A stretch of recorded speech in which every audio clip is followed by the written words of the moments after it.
વિદ્યાર્થી મિત્રો, હજુ આગળ જોઈએ. પિતાની હાલની ઉંમર 42 વર્ષ છે અને પુત્રની હાલની ઉંમર 14 વર્ષ છે. તો આપેલ પ્રશ્નોના જવાબ શોધો. જેમાં પહેલો પ્રશ્ન છે પિતા અને પુત્રની હાલની ઉંમરનો ગુણોત્તર. તો આપણે લખીશું સૂત્ર: પિતાની હાલની ઉંમર અને છેદમાં પુત્રની હાલની ઉંમર. પિતાની હાલની ઉંમર છે 42 વર્ષ અને પુત્રની છે 14 વર્ષ. અહીં સંક્ષિપ્ત રૂપ આપતા 14, 3, 42. નીચે કાંઈ નથી તો 1, એટલે આપણને ગુણોત્તર મળે છે 3:1. તો આપણે એવું કહી શકીએ કે પુત્ર કરતાં પિતાની ઉંમર 3 ગણી છે. ત્યારબાદ જો પુત્ર 12 વર્ષનો હોય તો પિતા અને પુત્રની ઉંમરનો ગુણોત્તર. તો ફરીવાર આપણે સૂત્ર એ જ લખીશું: પિતાની ઉંમર છેદમાં પુત્રની ઉંમર.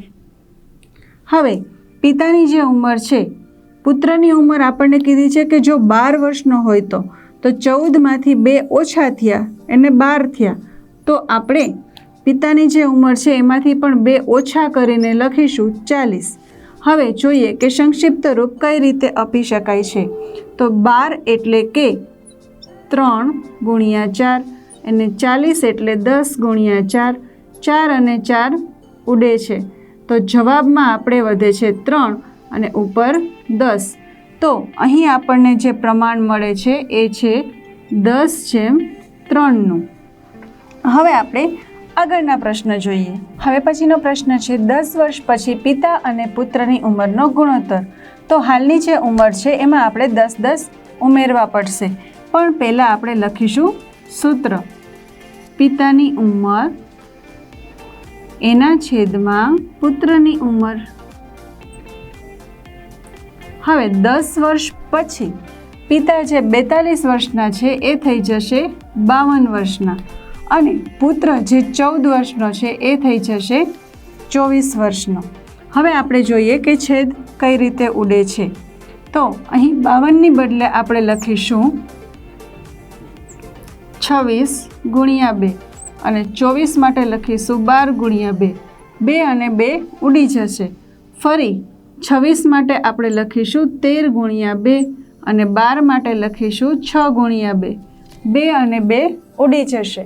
હવે 13 જે છે એ અવિભાજ્ય સંખ્યા હોવાથી આપણે એના ભાગ પાડી શકીશું નહીં. એટલે ગુણોત્તર મળે છે 13:6નો. હવે એના પછીનો પ્રશ્ન જોઈએ. પિતા 30 વર્ષના હતા ત્યારે પિતા અને પુત્રની ઉંમરનો ગુણોત્તર. 30 વર્ષના હતા એટલે કે 42માંથી આપણે 30 બાદ કરીને જોશું કે કેટલા વર્ષ પહેલાંની વાત છે. 42માંથી 30 બાદ કરશો એટલે 12 વર્ષ ઓછા થશે. એનો મતલબ કે પિતા જ્યારે 30 વર્ષના હતા ત્યારે પુત્ર 14માંથી 12 માઇનસ કરતાં 2 વર્ષનો હતો.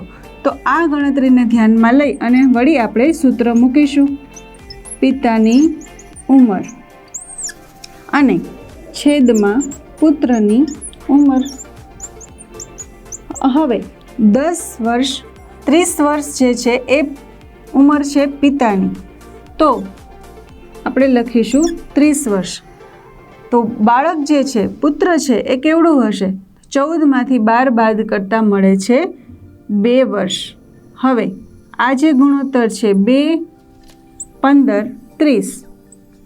30 એટલે 15 × 2, 2 ઉડી જાય છે તો ઉપર રહે છે 15 અને નીચે કાંઈ નહીં એટલે કે 1. તો એ ગુણોત્તર થશે 15:1નો. તો આ રીતે આપણે 4 પ્રશ્નોના જવાબ મેળવ્યા. આ રીતે તમે પણ ગુણોત્તરનો ઉપયોગ કરીને થોડું પોતાનું લોજિક ચલાવીને આવા પ્રશ્નોના જવાબ મેળવી શકો.